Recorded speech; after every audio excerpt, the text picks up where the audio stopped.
కృప కావాలా, నీ కనికరం కావాలా, నీవు మా పక్షాన నిలబడమని ప్రార్థిస్తున్నాం. మాకు ముందుగా ఉండమని ప్రార్థిస్తున్నాం. స్తోత్రాలు. ఈ అశాశ్వతమైన లోకములో తండ్రి మేము శాశ్వతంగా ఉండడానికి వీల్లేదు నాయన. నీ సన్నిధిలోను, నీ సమూహములోను, నీ సన్నిధానములోను మేము నిలబడడానికి సహాయం చేయండి. నీ కొరకు బ్రతకడానికి తండ్రి అనేకులు నీ వైపు తిప్పడానికి నాయన చూపించమని ప్రార్థిస్తున్నాము నాయన. తండ్రి నీకు స్తోత్రాలు నాయన, నీ వందనములు చెల్లిస్తున్నాం. మా బ్రతుకు దినములంతా కొడుకు నాయన నీ కొరకు బ్రతకడానికి అనేకులు నీ వైపు తిప్పడానికి తండ్రి అనేకులు నీ సన్నిధిలో నడిపించడానికి అనేకులు మమ్మల్ని సిద్ధపరచమని ప్రార్థిస్తున్నాం. ఈ మధ్యాహ్న కాల సమయంలో తండ్రి నీ బిడ్డల వయసులకు ప్రతి గుప్పలు మీరు ఆశీర్వదించండి. ప్రతి గుప్పలు మీరు ఆశీర్వదించండి. మీరు దీవించండి ఆయన. పనులకు తోడుగా ఉండండి.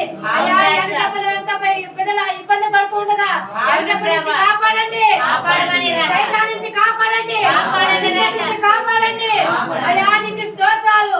ఆయన ఒక్కసారి మీరు జ్ఞాపకం చేసుకున్నాను. ప్రతి విషయంలో తల్లి తోడుగా ఉండండి. ఆయా జీవితంలో తల్లి తోడుగా ఉండండి. పరిశుద్ధపరచండి నాయన. పరిశుద్ధమైన జీవితం దయచేయండి. స్తోత్రాలు. అనేకులకు మాదిరికరంగా, అనేకులకు ఆశీర్వాదకరంగా, దీవెనకరంగా నడిపించమని ప్రార్థిస్తున్నాను.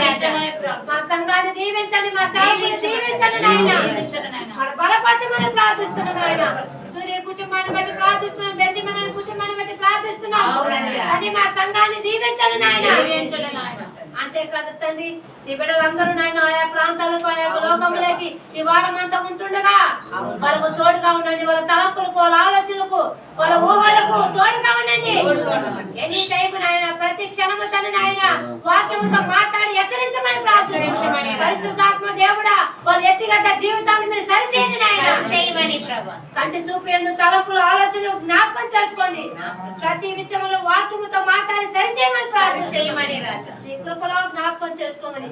ఈ సమయంలో తల్లి ప్రతి ఒక్క నీ చేతులు కల్పిస్తూ కూడిన ప్రతి బిడ్డను పేరు పైన వసనం మీరు దీవించమని ప్రతి ఒక్క నీ చేతులు కల్పిస్తూ మమ్మల్ని నీ చేతులు కల్పిస్తూ ఇచ్చిన ప్రార్థన నీ చేతులు కల్పిస్తూ నజరేయుడైన యేసుక్రీస్తు అతి పరిశుద్ధమైన నామములో ప్రార్థిస్తున్నాము తండ్రి. ఆమేన్.